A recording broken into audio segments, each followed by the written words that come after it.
एक गांव में संपत नाम का 20 साल का आदमी रहा करता था। संपत एक यतीम था जो गांव के चौधरी के ढाबे पर खाना बनाने का काम किया करता था।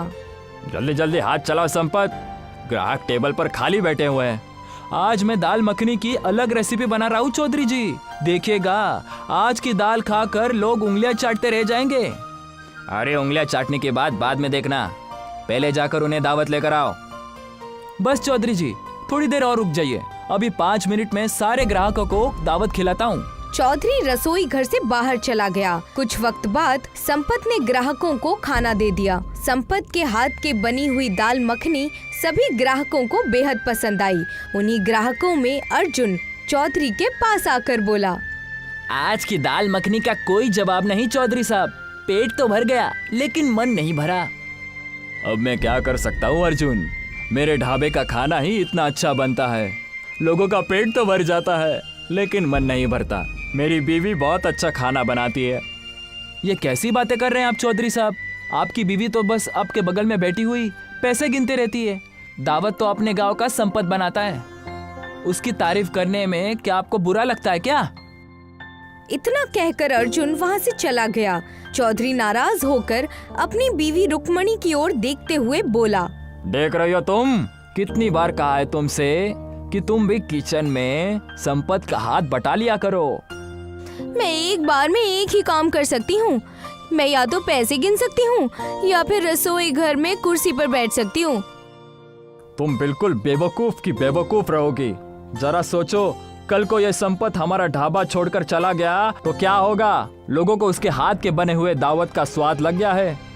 इसीलिए मैं लोगों को बताता हूँ कि ये दावत उसने नहीं बल्कि तुमने बनाया है, लेकिन तुम मेरी बात को समझती ही नहीं। आप बिल्कुल सही बोल रहे हैं, ये ख्याल तो मेरे मन में आया ही नहीं। कल से मैं भी संपत के बगल में कुर्सी लगाकर बैठी रहूंगी।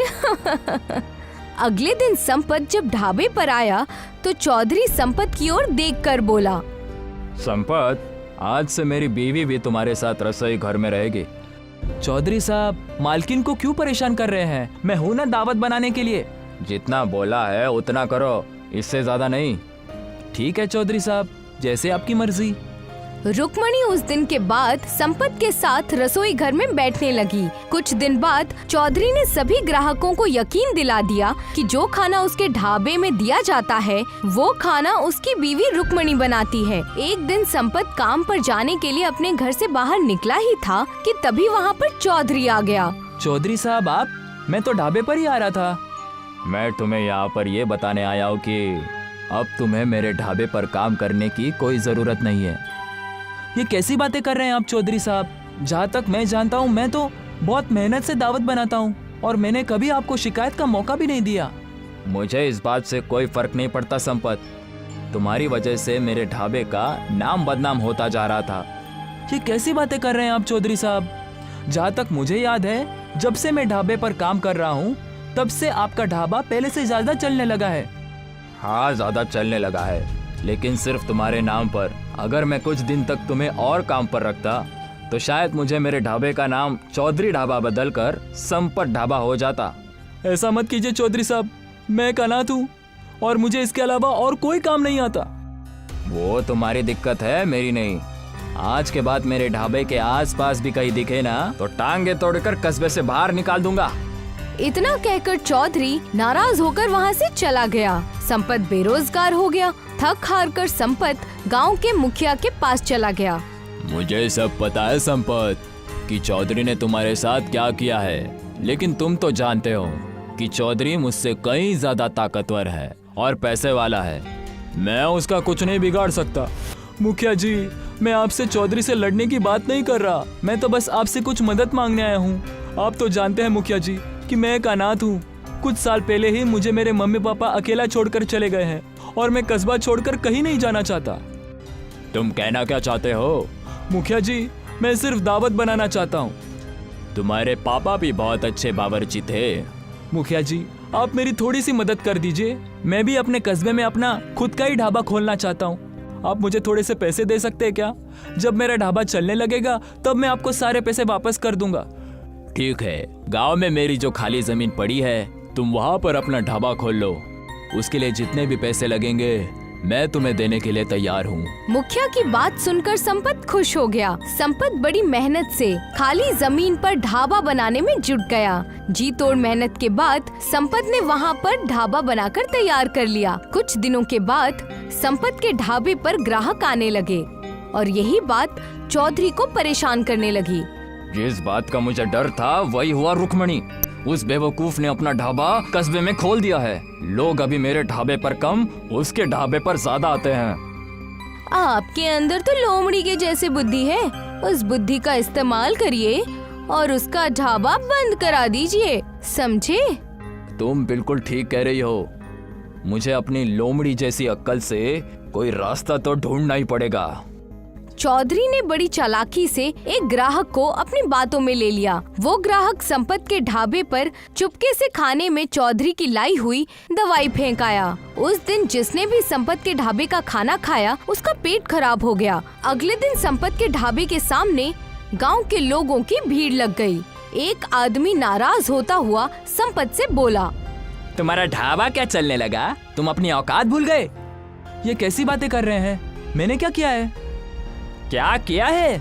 कल मैंने तुम्हारे ढाबे पर दाल खाई थी, तब से मेरा पेट खराब है और यहाँ पर जितने भी लोग खड़े हैं उन सब का पेट खराब है। उन सब के जिम्मेदार तुम हो। तुमने जरूर दावत में कुछ न कुछ मिलाया है। आपको गलतफहमी हो गई है। मैंने दावत में कुछ नहीं मिलाया है। आज के बाद हम में से कोई भी तुम्हारे ढाबे पर दावत करने नहीं आएगा। अपना दावत बनाकर खुद ही खा लेना। इतना कहकर वो आदमी वहाँ से चला गया और संपत आंखों में आंसू लिया हुआ अपने ढाबे पर बैठ गया। संपत फिर से बेरोजगार हो गया। कुछ दिनों के बाद संपत के ढाबे पर मुखिया आकर बोला, संपत, तुमने मुझसे जो पैसे लिए थे वो मुझे कब लौटाओगे? मुखिया जी, आप तो जानते हैं कि मेरे ढाबे पर कोई ग्राहक ही नहीं आ रहा। वो सब मुझे नहीं पता संपत। मुझे मेरे पैसे चाहिए, वो भी ब्याज सहित। मुखिया की बात सुनकर संपत बुरी तरह से चौंक गया। हमारे बीच ब्याज की तो बात कहीं नहीं हुई थी। मैंने कहा था तुम सुन नहीं पाए होगे। परसों तक अगर मुझे मेरे पैसे ब्याज के साथ वापस नहीं मिले तो मैं तुम्हारा मकान भी तुमसे छीन लूंगा और उसे बेचकर अपने पैसों की भरपाई करूंगा। ऐसा मत कीजिए मुखिया जी, मैं अनाथ हूँ। आप अगर मुझसे मेरा घर ही छीन लेंगे तो फिर मैं कहाँ जाऊंगा? तुम्हें 2 दिन का वक्त दे देता हूँ। इतना कहकर मुखिया वहाँ से चला गया। 2 दिन बाद मुखिया ने संपत को धक्के मारकर घर से बाहर निकाल दिया और उसका ढाबा भी तोड़ दिया। संपत आंखों में आंसू लिए हुए एक हाईवे के घने दरख्त के नीचे बैठकर अपनी किस्मत पर रोने लगा। संपत को रोते हुए सुबह से शाम हो गई। तभी उसने देखा कि उस दरख्त पर एक चिड़िया का घोंसला बना हुआ था, जिसके ऊपर एक चील बराबर मंडरा रही थी। इस चील को भगाना होगा, नहीं तो ये उसका घोंसला तोड़ देगी। मेरा घर बचाने के लिए तो कोई भी कस्बे वाला नहीं आया, लेकिन मैं उस बेजुबान प्राणी का घर इस चील को तोड़ने नहीं दूंगा। संपत ने उस चील को वहाँ से भगा दिया। तभी वहाँ पर एक चमत्कार हुआ। उस घोंसले पर बैठी हुई फाख्ता संपत के पास आकर बैठ गई और एक तेज धमाके के साथ वो एक खूबसूरत लड़की में बदल गई। कौन हो तुम? सालों पहले एक श्राप के कारण मुझे फाख्ता बनाकर इस घोंसले में कैद कर दिया गया था। अगर तुम उस चील को नहीं भगाते तो वो चील मुझे मारकर मेरा घोंसला तोड़ देती। वो एक चील के रूप में राक्षस था। लेकिन तुम फिर अपने असली रूप में कैसे आ गई? मुझसे कहा गया था कि जब भी कोई मुसीबत का मारा हुआ सच्चा आदमी तुम्हारी मदद करेगा, तुम्हारा ये श्राप खत्म हो जाएगा। और देखो, मैं आजाद हो गई। तुमने मेरी मदद की है तो मैं भी तुम्हारी मदद करूंगी। मैं तुम्हारे बारे में सब जानती हूँ। तुम मेरी मदद कैसे कर सकती हो? क्यों नहीं कर सकती? तुम बहुत अच्छा खाना बनाते हो, बस तुम्हारे पास पैसे नहीं हैं। एक घर था, वो भी तुमसे छीन लिया गया, लेकिन कोई बात नहीं। तुमने जिस घोंसले को टूटने से बचाया है वही घोंसला तुम्हारा घर होगा और इस घोंसले में तुम्हारा खुद का बना हुआ घोंसला रेस्टोरेंट होगा। इतना कहकर उस खूबसूरत लड़की ने अपना हाथ घोंसले के सामने कर दिया। तभी एक तेज धमाके के साथ वो घोंसला एक रेस्टोरेंट में बदल गया। जिसकी सीढ़ियाँ बहुत ही सुंदर लकड़ियों से बनी हुई थीं। ये घोंसला रेस्टोरेंट आज से तुम्हारा है। तुम्हें यहाँ से कोई भी नहीं निकाल सकता। जब भी तुम्हें कोई यहाँ से निकालने की कोशिश करेगा तो वो खुद ही मुसीबत में फंस जाएगा। इतना कहकर वो खूबसूरत लड़की वहाँ से गायब हो गई। संपत उस रेस्टोरेंट के अंदर चला गया। उसने देखा कि वो रेस्टोरेंट अंदर से किसी 5 स्टार होटल जैसा था, जहाँ पर एक से एक महंगी टेबल रखी हुई थी और एक 5 स्टार होटल की ही तरह हर सुख सुविधा वहाँ पर मौजूद थी।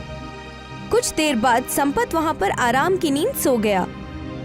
अगले दिन संपत नाश्ता करके नीचे उतरा ही था कि तभी उसके सामने एक कार आकर रुक गई। उसमें से एक खूबसूरत इंसान बाहर निकला और बोला, ये किस तरह का रेस्टोरेंट है भाई? इस सब के रेस्टोरेंट्स तो मैंने सिर्फ बाहर के देशों में देखे, लेकिन वो भी तस्वीरों में। ये मेरा रेस्टोरेंट है, घोंसला रेस्टोरेंट। मेरे रेस्टोरेंट में हर तरह की दावत मिलती है।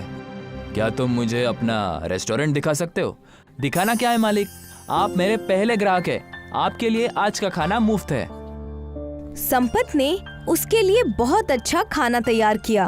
खाना खाकर वो आदमी उंगलियां चाटते हुए बोला, यकीन मानो, मैंने एक से बड़े एक 5 स्टार होटल में खाना खाया है, लेकिन इससे ज्यादा लजीज खाना मैंने अपने जिंदगी में नहीं खाया। मैं बहुत बड़ी कंपनी में एडवर्टीजमेंट का काम करता हूँ। तुम चाहो तो मैं तुम्हारे इस रेस्टोरेंट का एडवर्टाइजमेंट कर सकता हूँ। तुम्हारा रेस्टोरेंट मशहूर हो जाएगा और यहाँ ग्राहकों की भीड़ लग जाएगी। अगर ऐसा करेंगे तो मेरे लिए बहुत ही अच्छी बात होगी। वो आदमी मुस्कुराता हुआ वहाँ से चला गया। अगले दिन उस रेस्टोरेंट में शहर से आने वाले लोगों की भीड़ लग गई। उस भीड़ में बहुत बड़े बड़े नेता, पत्रकार और बहुत से रईस खानदान के लोग थे। संपत का घोंसला रेस्टोरेंट कुछ ही महीनों में पूरे इंडिया में छा गया और यही बात चौधरी और मुखिया को बेहद परेशान कर रही थी। तुम सिर्फ नाम के मुखिया हो, तुमसे एक छोटा सा काम नहीं हुआ। तुमने जितना बोला था उससे ज्यादा करके दिखाया था मैंने। अरे तुमने तो सिर्फ उसे अपने ढाबे से निकाला था, मैंने तो उसका मकान भी उससे छीन लिया था।